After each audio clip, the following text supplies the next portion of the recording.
Ikinagagalak po namin na muli namin kayong makapiling mga ginigiliw po naming mga taga-subaybay. Ako po ang kapatid na Jerry Lapira at ito po ang programang In Search of Truth.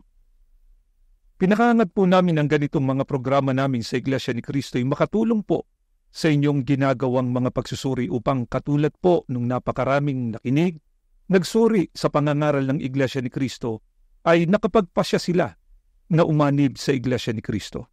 Ang isa nga po sa halimbawa nito ay si kapatid na Mirna Llorente. Siya po ay mula dyan sa lokal ng Iglesia ni Cristo sa Northern Hills sa Distrito Eklesyastiko ng Tarlac City, Tarlac. Pakinggan at panoorin po natin ang aming isinagawang interview.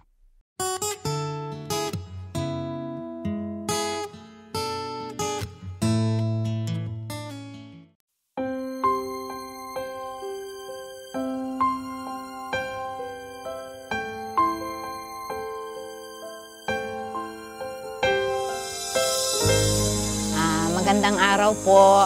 Ako po si kapatid na Mirna Llorente. Kilala po ako sa aming lokal bilang Kamimi. Nakatala po ako dito sa lokal ng Northern Hills, distrito ng Tarlac City, Tarlac po. Ang aking asawa po ay si Kadek, si kapatid na Frederico Llorente. Siya po ay Pangulong Diakono dito po sa aming lokal. Meron po kaming 3 mga anak. Lahat po sila ay may mga tungkulin. Ako po ay natapos ng kurso na Bachelor's Degree in Chemical Engineering. Sa kasalukuyan po ay retired government employee na po ako.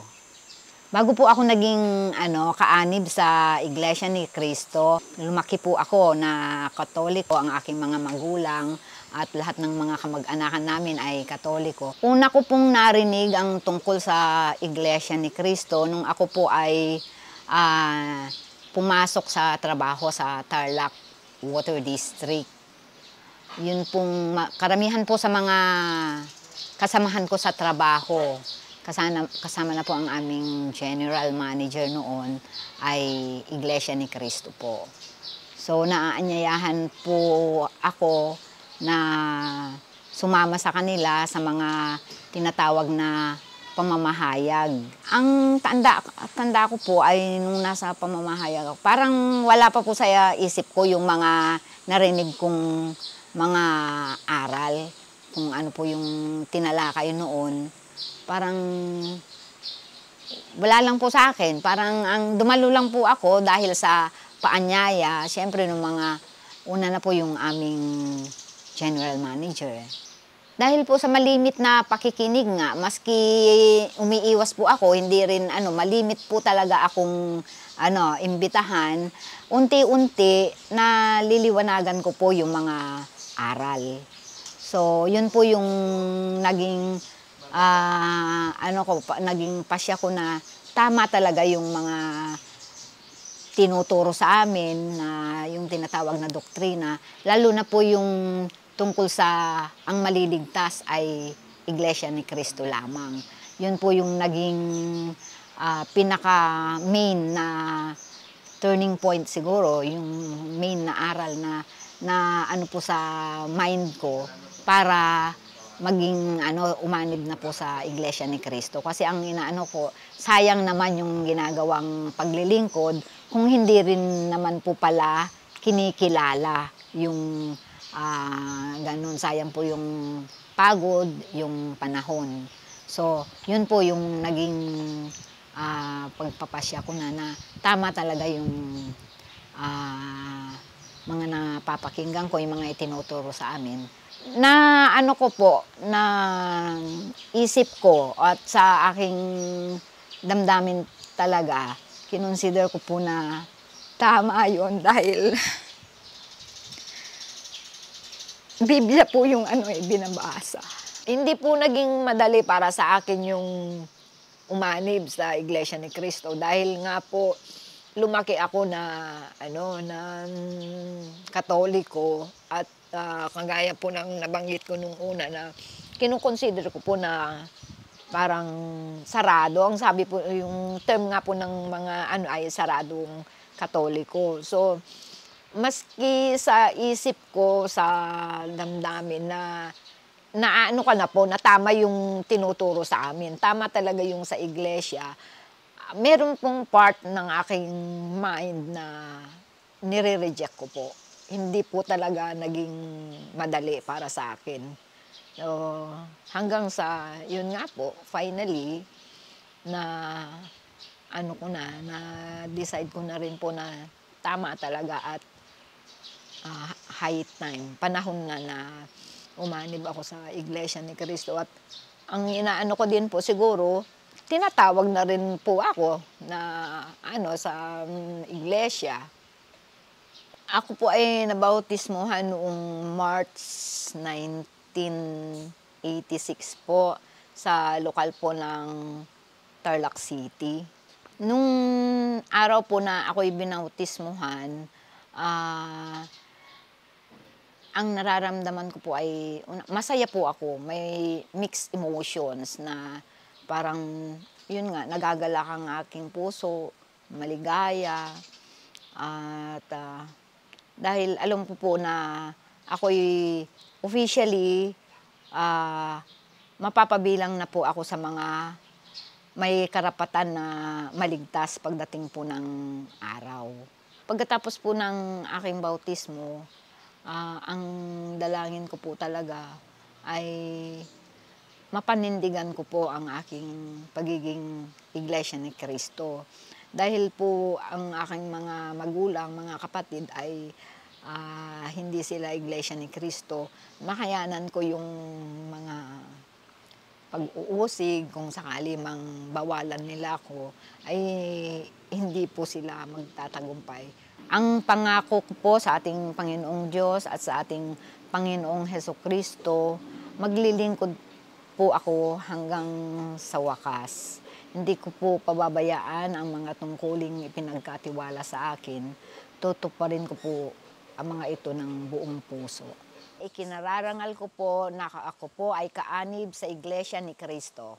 Ang napanood at napakinggan po natin ay ang aming isinagawang interview kay kapatid na Myrna Llorente. Siya po ay mula dyan sa lokal ng Northern Hills sa Distrito Eklesyastiko ng Tarlac City, Tarlac. At sa aming pong pagbabalik ay isasagawa na po natin ang pag-aaral ng mga salita ng ating Panginoong Diyos. Huwag po kayong bibitiw, magbabalik po ang programang ito pagkatapos na makapagpakilala ng aming himpilan.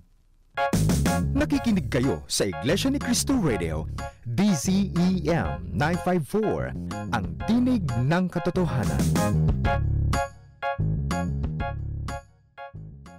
Muli pong nagbabalik ang programang ito, ang In Search of Truth. At sa pagkakataong ito ay ipinaabot na po namin ang aming pagbati sa lahat ng mga kapatid namin sa Iglesia ni Cristo na nasa iba't ibang panig ng mundo. Gayun din po yung mga nasa proseso na ng pag-anib sa Iglesia ni Cristo. Partikular po na binabati namin ang sambahayan ni kapatid na Myrna Llorente na kanina po ay ating na-interview. Si kapatid na Myrna po ay dating masiglang kaanib sa Iglesia Katolika. Subalit, nang pagbigyan niya po yung paanyaya ng aming mga kapatid noon sa Iglesia ni Cristo, kasamahan niya sa trabaho, at nang pasimulan niya yung pagsusuri sa mga aral na sinasampalatayanan ng Iglesia ni Cristo, ay naunawaan niya na nandito sa Iglesia ni Cristo ang mga katotohanang aral, sapagkat nakita naman niya at siya mismo ang nakapagpatotoo na ang lahat ng mga aral na sinusunod dito sa Iglesia ni Cristo, ang pawang pinakabatayan ay walang iba kundi ang Biblia. Nabanggit din po ni kapatid na Myrna kanina na ang mga paglilingkod pala na ginagawa niya noong siya'y Katoliko pa, wala palang kabuluhan. Hindi pala yun ang ikapagtatamo niya ng kaligtasan. Kaya ngayon na siya ay kaanib na sa Iglesia ni Cristo, nalaman niya na ang paglilingkod na kanyang ginagawa dito sa Iglesia ni Cristo, tatanggapin na ng ating Panginoong Diyos at maghahatid sa Kanya sa pagtatamo ng kaligtasan. Mga kaibigan, pagka po ang pag-uusapan ay pagre-reliyon, hindi po talaga maiiwasan na paksain ang nauukol sa kaligtasan. Sapagkat ano nga po ang kabuluhan ng gagawing pagsamba at paglilingkod ng tao sa reliyong kanyang kinabibilangan kung hindi naman ito maghahatid sa kanya sa pagtatamo ng kaligtasan. Subalit, ang kapansin-pansin po, pagka pinakinggan natin ang iba't ibang mga tagapangaral, iba-iba rin po ang pamamaraan na kanilang itinuturo kung paano maliligtas ang tao. Sa gagawin po nating pagtalakay ngayon, ay inaanyayahan namin kayong samahan nyo kami para suriin ang mga katotohanang itinuturo po ng banal na kasulatan. Paano nga po ba magtatamo ang tao ng kaligtasan pagdating ng araw ng paghukom? Pakinggan ninyo at meron pong ganitong itinuturo sa atin dito sa Aklat ng Mga Gawa sa 16:30 hanggang 31 ay ganito ang maliwanag na mababasa natin. At sila'y inilabas at sinabi, Mga Ginoo, ano ang kinakailangan kong gawin upang maligtas? At kanilang sinabi, manampalataya ka sa Panginoong Hesus at maliligtas ka, ikaw at ang iyong sambahayan. Ang binasa po namin sa inyo ay tagpo na itong bantay bilangguan ay nagtanong kina Apostol Pablo at Silas. Ano po ang itinanong nitong bantay bilangguan kina Apostol Pablo? Kung papaano siya maliligtas. Hindi po ba ito rin ang inaalam natin sa pagkakataong ito? Ano ang dapat nating mapansin? Una, tama ang pinagtanungan nung bantay bilangguan kung papaano siya maliligtas pagdating ng araw ng paghukom. Bakit? Sapagkat ang kanyang pinagtanungan nga po, mga apostol ng ating Panginoong Sokristo, mga tunay na sugo ng ating Panginoong Diyos. Ano po ang isinagot ni na Apostol Pablo sa bantay bilangguan kung papaano siya maliligtas? Ang sabi po sa talata, manampalataya ka anya sa Panginoong Hesus at maliligtas ka ikaw at ang iyong sambahayan. Pero maaaring sabihin po, nung mga nagtatagbuyod ng paniniwala na sapat na raw na ang tao ay sumampalataya para maligtas sila, tamaan niya kami. Kaya ang aming paniniwala, sapat na ang tao ay sumampalataya lamang, maliligtas na. Subalit, kung atin pong itutuloy ang pagbasa sa talatang binasa namin sa inyo, ay meron pong ipinagawa sina Apostol Pablo at Silas dito po sa bantay bilangguan at sa kanyang sambayan para sila'y maligtas. Ano po ang kasunod na ginawa ni na Apostol Pablo at Silas sa bantay bilangguan at sa kanyang sambahayan? Ang binasa po namin sa inyo kanina ay Gawa 16:30 hanggang 31. Itutuloy naman po natin dito sa 32 hanggang 33. At sa kanya'y sinalita nila ang salita ng Panginoon, pati sa lahat ng nanga sa kanyang bahay. At sila'y kanyang kinuha ng oras ding yaon ng gabi at hinugasan ng kanilang mga latay at pagdakay binotismuhan siya at ang buong sambahayan niya. Ang kasunod po na ginawa ni na Apostol Pablo at Silas sa sambahayan ng bantay bilangguan, sila po ay kanilang tinuruan ng mga salita ng ating Panginoong Diyos at pagkatapos na kanilang mapakinggan yung mga salita ng Diyos at ito'y kanilang sinampalatayanan, sila po ay inutusan na tumanggap ng tunay na bautismo. Napansin niyo po ba? Hindi po sinabi ng mga apostol na sapat na sila'y sumampalataya lamang, ligtas na sila, kundi ipinangaralan at pagkatapos na mapangaralan at sumampalataya, tumanggap sila ng bautismo. Kanino po ba natutuhan ng mga apostol ang prosesong ito na ang tao para maligtas ay una, dapat siyang pangaralan, dapat siyang sumampalataya at dapat siyang tumanggap ng tunay na bautismo? Pakinggan ninyo at ganito ang mababasa nating nakasulat dito po sa Marcos 16:15 hanggang 16 ay ganito ang ating mababasa. At sinabi niya sa kanila, magsiyaong kayo sa buong sanglibutan at inyong ipangaral ang ebanghelyo sa lahat ng kinapal. Ang sumasampalataya at mabautismohan ay maliligtas, dadapot ang hindi sumasampalataya ay parurusahan. Ang nagsasalita po sa mga talatang binasa namin sa inyo ay ang ating Panginoong Hesukristo. Pagka ang pag-uusapan po ay otoridad sa pagtuturo ng katotohanan ukol sa ikaliligtas ng tao, tiyak po ang makapagtuturo nito ay walang iba kundi ang ating Panginoong Sukristo. Ano po ang itinuro ng ating Panginoong Sukristo sa kanyang mga alagad na dapat nilang gawin para ang mga tao na kanilang pinangangaralan ay magtamo ng kaligtasan? Ayon sa ating Panginoong Sukristo, magsiyaun-an niya kayo sa buong sanglibutan, inyong ipangaral ang ebanghelyo sa lahat ng kinapal. Ang inutusan dito ng ating Panginoong Sukristo ay ang mga apostol, mga tunay na sugo ng ating Panginoong Diyos. Pero, sino po sa mga pinangaralan ng mga apostol ang dapat na tumanggap ng tunay na bautismo? Niliwanag din ng ating Panginoong Sukristo, yun anyang pinangaralan na sumampalataya. Pagka sila ay tumanggap ng bautismo, sila ay maliligtas. Kaya natutuhan po ng mga apostol yung proseso o paraan kung papaano ang tao ay magtatamo ng kaligtasan pagdating ng araw ng paghuhukom. Pero maaaring sabihin po nung iba, ganyan din po yung prosesong ginagawa namin sa reliyon na ngayon ay kinabibilangan namin. May tagapangaral kami, magkatapos ay pinatitiyak din na sumasampalataya at pinatatanggap din po ng bautismo. Pero ang tanong po, saan po ba napapabilang yung pinangaralan ng tunay na sugo ng ating Panginoong Diyos? Mga taong tunay na sumampalataya at pinangakuan ng kaligtasan. Sila po ba ay nakakalat sa iba't ibang mga iglesia o sa iba't ibang mga reliyon? Hayaan nating Biblia po ang tumugon sa katanungan natin yan. Dito po sa unang Korinto sa 12 ang talatay 13, ganito ang ating mababasa. Tayong lahat maging Hudyo o Griego, alipin o Malaya, ay binotismohan sa iisang espiritu upang maging sangkap ng isang katawan. Napasangkap po sa iisang katawan ang mga tumanggap ng tunay na bautismo.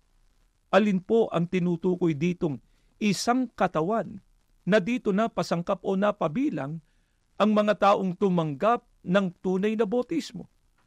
Biblia po ang ating sasanggunin muli dito po sa Kolosas. Sa 1 ang talata po ay 18, pakinggan ninyo ito. At siya ang ulo ng katawan sa makatwid bagay ng iglesia. Ang katawan po na tinutukoy na doon napasangkap o naging kaanib ang mga tumanggap ng tunay na bautismo ay walang iba kundi ang iglesyaan niya na ang pinakapangulo ay ang ating Panginoong Sukristo. Sa makatwid, sa iisang iglesia lamang na pabilang ang mga taong tumanggap ng tunay na bautismo at pinangakuan ng kaligtasan. Ito ang problema natin ngayon sapagkat sa ating panahon, napakarami pong iglesia. At pagka tinanong mo sila, pare-pareho ang sasabihin, sila yung nag-iisang iglesia na pinangunguluhan ng ating Panginoong Sukristo. Para wag po tayong magkamali, Biblia pa rin po ang ating sangguniin. Ano nga po ba ang pangalan ng iglesyang pinangunguluhan ng ating Panginoong Hesukristo? Pakinggan ninyo dito po sa Roma, sa 16, ang talata po ay 16, pakinggan ninyo ito. Magbati ang kayo ng banal na halik. Lahat ng iglesia ni Kristo ay bumabati sa inyo. Maliwanag po, batay sa pagtuturo ng banal na kasulatan, ang pangalan ng tunay na iglesia na pinangunguluhan ng ating Panginoong Sukristo ay Iglesia ni Kristo. Bakit po tama lamang na tawagin itong Iglesia ni Kristo? Una, para ipakita na ang iglesyang ito ang pinangunguluhan po ng ating Panginoong Sukristo. Pangalawa, para ipakita na ang iglesia ang tunay na may kaugnayan sa ating Panginoong Hesukristo. Siya po ang nagtatag o nagtayo ng nag-iisang tunay na iglesia. Pero ang tanong po, mga mahal po naming mga taga-subaybay, bakit po kapag ka ang tao ay napabilang na sa tunay na iglesia ni Kristo, ang kanyang ginagawang mga pagsamba at paglilingkod ay tiyak na tatanggapin po ng ating Panginoong Diyos? Sapagkat ang iglesia ni Kristo po, taglay nito ang katangian na hindi mo po makikita sa alinmang iglesia na nakatatag sa mundo ngayon. Ano po ba ang katangian ng tunay na iglesia na hindi natin pwedeng makita sa ibang mga reliyon ngayon?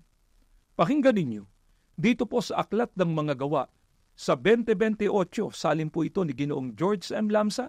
Sa pagkakaliwat na po sa wikang Pilipino natin basahin, pakinggan po ninyo ito. Ingatan ninyo kung gayon ang inyong sarili at ang buong kawan.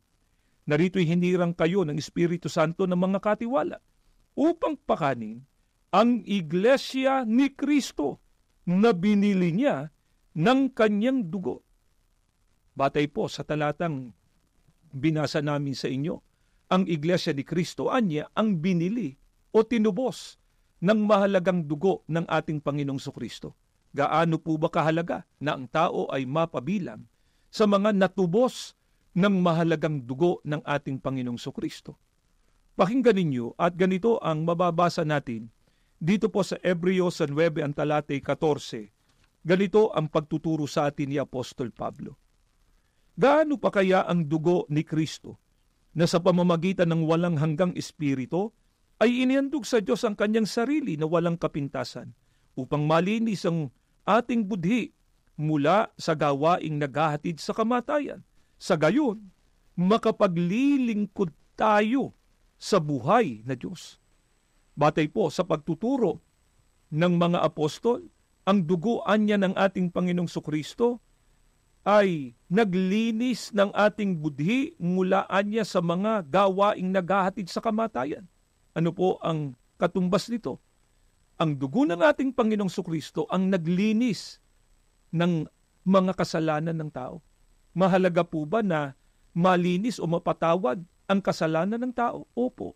Sapagkat sa marami na nating pag-aaral, ang kasalanan ang naging dahilan kung bakit ang tao ay nalayo sa Diyos.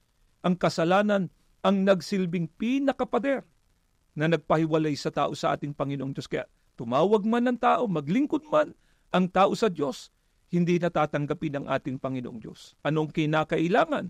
Mapatawad sa kasalanan. Para mapatawad sa kasalanan, kinakailangang tubusin siya ng mahalagang dugo ng ating Panginoong Kristo. At para mapabilang sa mga natubos ng mahalagang dugo ng ating Panginoong Kristo, dapat ang tao nasa loob ng tunay na iglesia ni Kristo. Bakit po? Pagka kasi napatawad na sa kasalanan, ang sabi sa talata, makapaglilingkod na sila sa buhay na Diyos. Ang tinutukoy na po dito, mga kaibigan, ay karapatan na ng tao para makapagsagawa ng tunay na pagsamba at paglilingkod sa ating Panginoong Diyos. Kaya, ang paglilingkod na gagawin ng tao sa loob ng tunay na iglesia ni Kristo, tiyak may kabuluhan na at tatanggapin ng ating Panginoong Diyos. At ito rin ang maghahatid sa tao sa katiyakan sa pagtatamo ng kaligtasan pagdating po ng araw ng paghuhukom.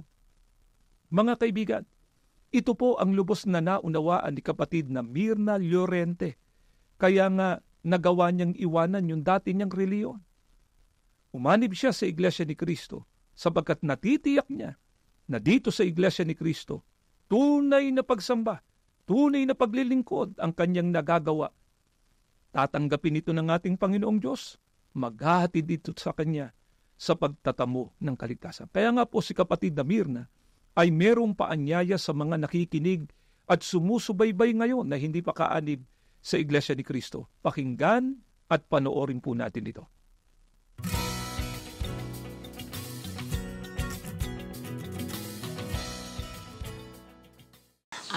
Inaanyayahan ko po ang lahat ng mga hindi pa kaanib sa Iglesia ni Cristo, na kung kayo po ay maanyayahan ng mga kakilala po ninyo, ng mga kaibigan po ninyo, sana po ay pagbigyan po ninyo sila para mapakinggan din po ninyo yung mga aral sa loob po ng Iglesia ni Cristo. At natitiyak ko po na kung ito po ay inyong isa sa puso, mapapabilang din po kayo na sa mga tatawagin, mapalad na tatawagin.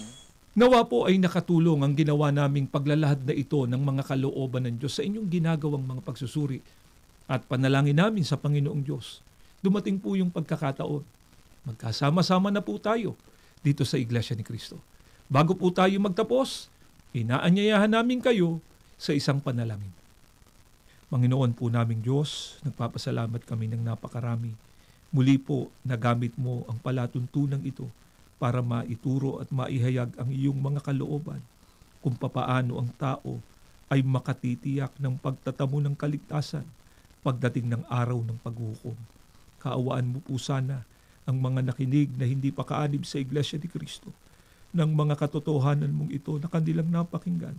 Umakit na sa kanila para lalo nilang suriin at alamin ang halaga ng Iglesia ni Cristo sa kanilang buhay. Panginoong Sukristo, lumalapit din po kami sa iyo. Maawa ka po sanang ipamagitan kami sa Ama. Patuloy na pagpalain lahat ng iyong mga hinirang. Kasama na rin po ang palatuntunan ito. Ama, sa muli naming paglapit sa iyo, hindi po namin makakalimutang ipanalangin ang kapatid na Eduardo Manalo, ang aming tagapamahalang pangkalahatan.